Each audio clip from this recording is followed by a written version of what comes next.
Assalamu alaikum and hi everyone. I'm very pleased today to meet you in this new lesson always about phonetics. Right.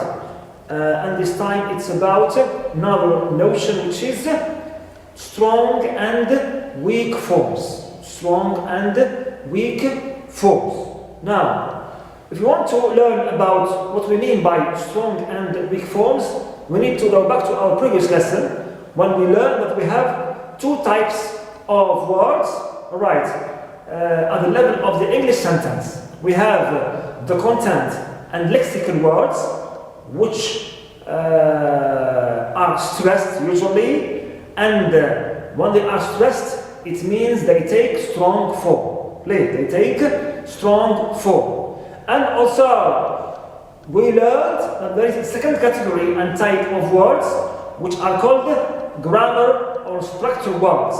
And we said they are usually unstressed. Unstressed, it means they are weakened and reduced to weak form. They are weakened to weak form. So, grammar words are usually unstressed and they take what we call weak form compared to strong, right, or in contrast to the strong form of the content words. Good. Now, when we say weak form, it means it is usually pronounced with schwa, right? These grammar words usually are pronounced, okay, and include schwa, short vowel schwa, and it is difficult to hear it properly, right? Properly. But in fact, native speakers use weak forms all the time in their daily speech, and every sentence of them, right, is full of weak forms. Unlike second language learners like us, clear, we usually use strong forms. Good. Now, these native speakers, they tend to what? To weaken, right, those grammar words, by showing reduction mainly of the vowels E and U and turn them into schwa, clear, or schwa, right. So in their speech, when they come to grammar words, they turn the vowels within those grammar words, E and U, to schwa. Weaken them in this way, reduce them in this way. Good. We said that these friction words are usually unstressed and they have weak forms, but sometimes, be careful, they may require strong form, right? Grammar words are usually unstressed, but sometimes they are stressed. They take strong form. When? First case, when grammar words are stressed, when they are pronounced in isolation. Clear? In isolation. Right. Pronouns, prepositions, articles, and so on. When they are pronounced loud, I, you, in, loud, they are stressed and they have strong form. Clear? Usually. Also, function words are stressed when they occur at the end of a sentence. When they come at the end of a sentence, they are stressed. They take strong form. Here, especially the case with the auxiliary verbs, modals, and prepositions. Example, what are you looking at? What are you looking at?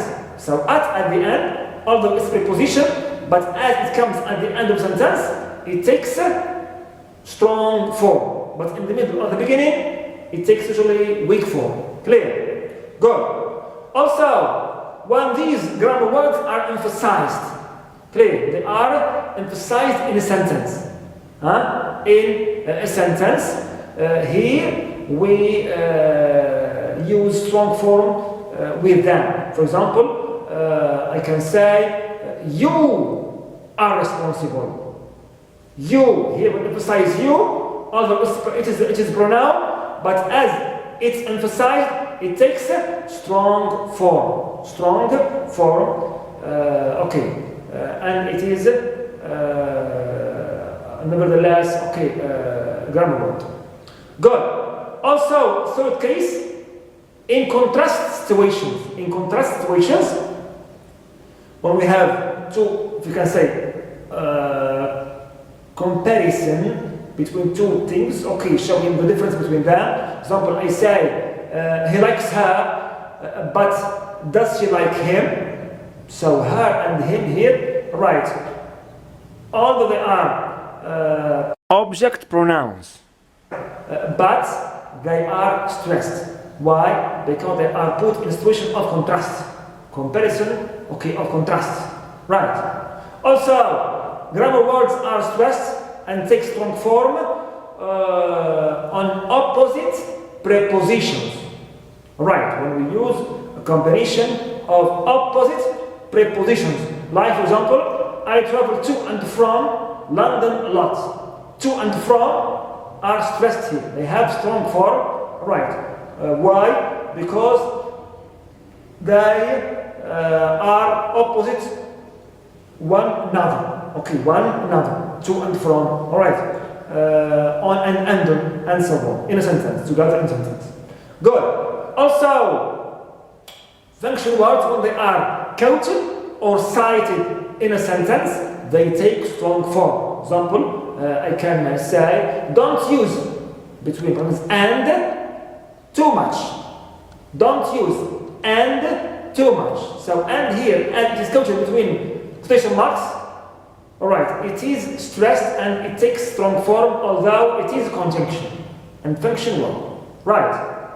So, usually, you said before, okay, content words are stressed, have strong form. Grammar words usually are unstressed and have weak form. Now, when we say weak form here, we mean this weak form has one of the following features. Number one, reduction in the length of the sound.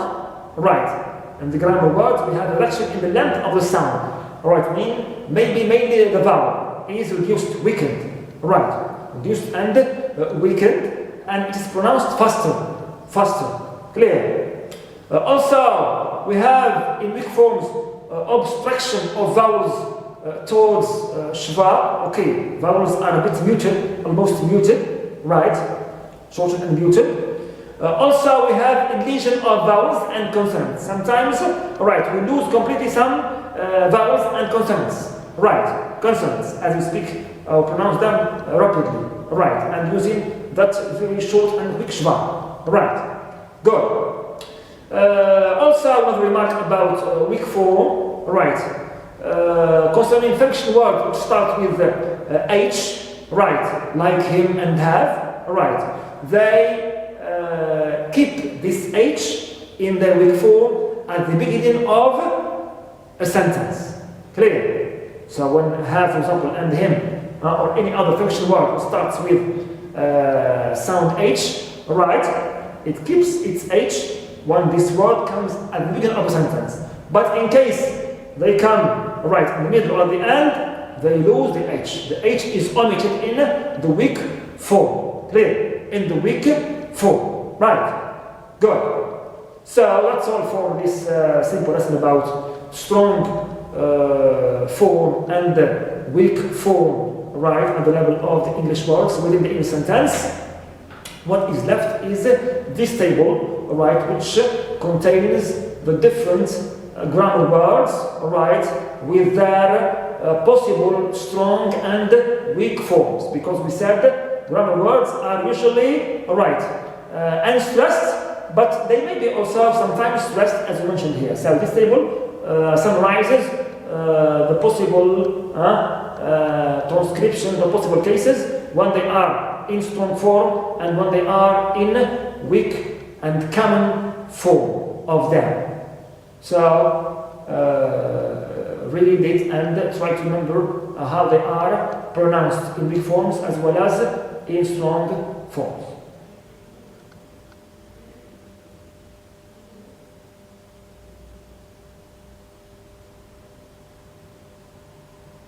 You have different types here, prepositions, articles, conjunctions, and so on.